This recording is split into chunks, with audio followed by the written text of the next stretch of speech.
Welcome to the continuing Winemaker series, the Wine of the Month Club. And it's just kind of fun because Tuesdays is tasting day here, and we didn't schedule an event, but Craig Stroller from Sextant Vineyards is here, and I thought he owns the winery, and let's get him on camera. So what do you think of that? Are you camera shy?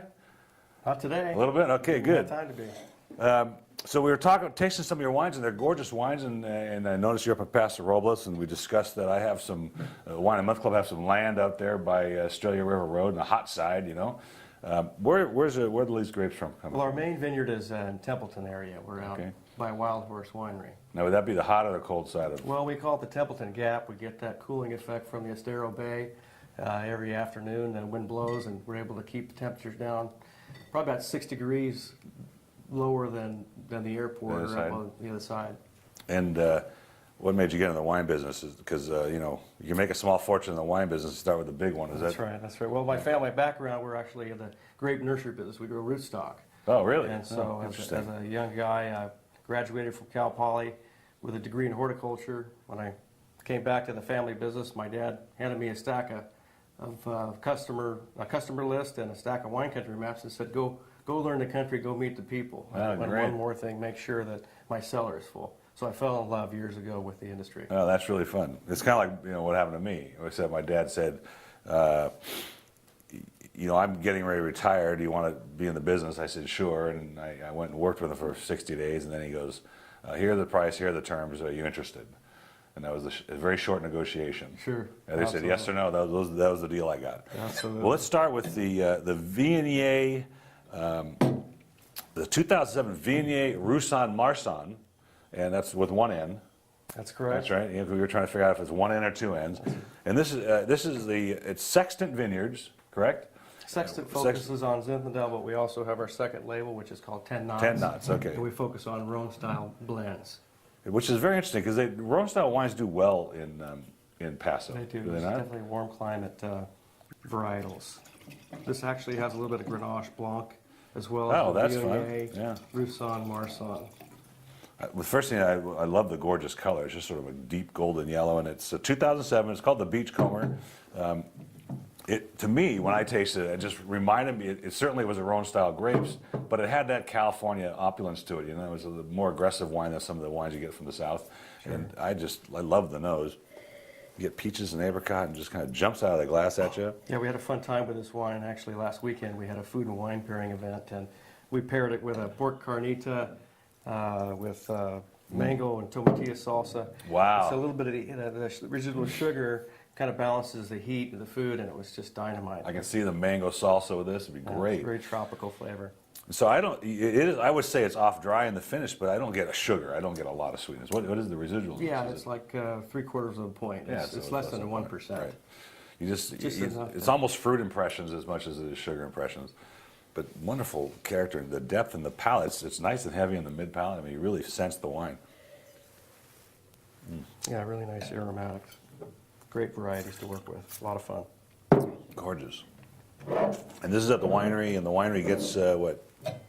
You have a tasting room up there? We have a tasting room in Edna Valley at the old Edna town site. It's a 100-year-old tin building that we've retrofitted with the tasting bar.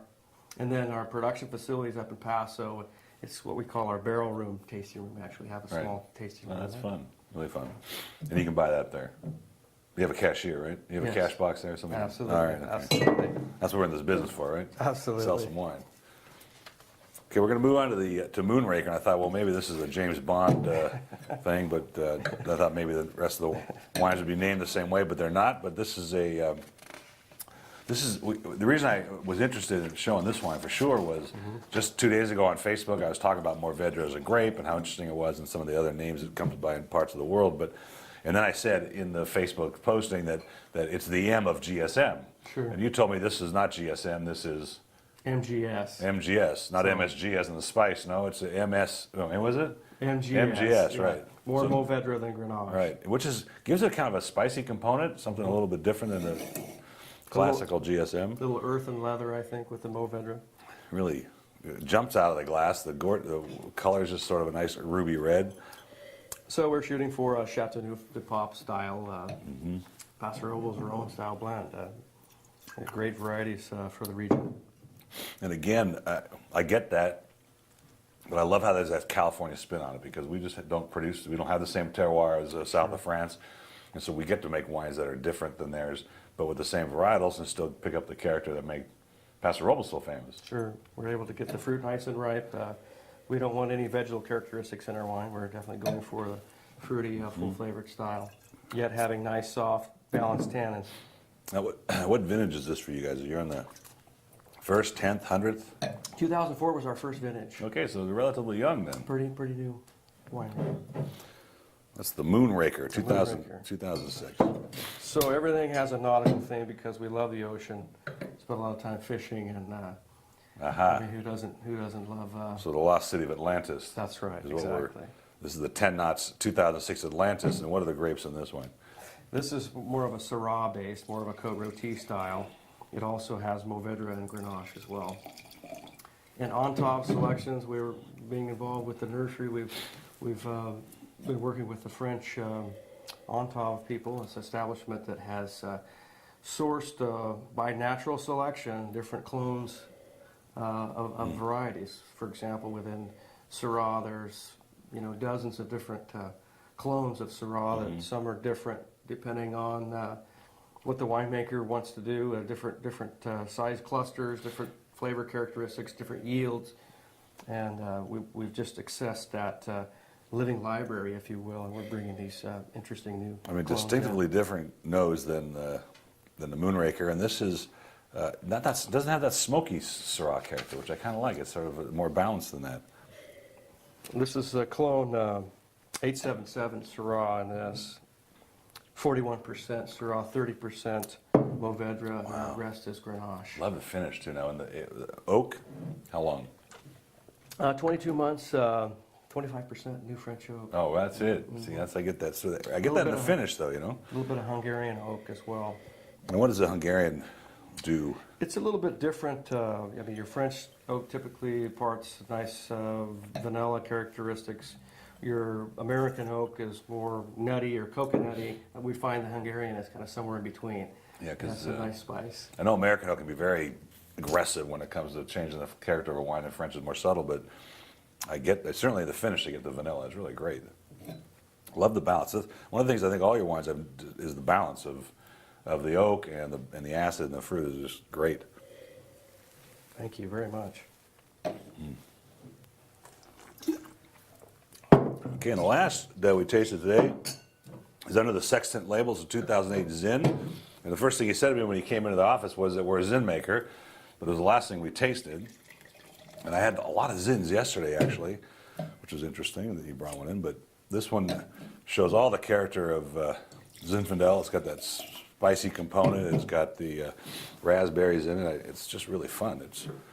It's a great variety. It's a Central Coast. You have a Central Coast appellation. Yeah, so some of the fruit comes from San Arno area, southern Monterey County. It's not quite far south as Paso Robles, and then the rest of the fruit comes from Paso Robles, our vineyard in Templeton. Actually. We got a nice dried fruit component in the middle. So It's a dried great strawberry variety. thing. I mean, Zinfandel has so much flavor, and there's a lot of Primitivo clone in this. Oh, is there? Okay. As well as the Heritage Clone 8.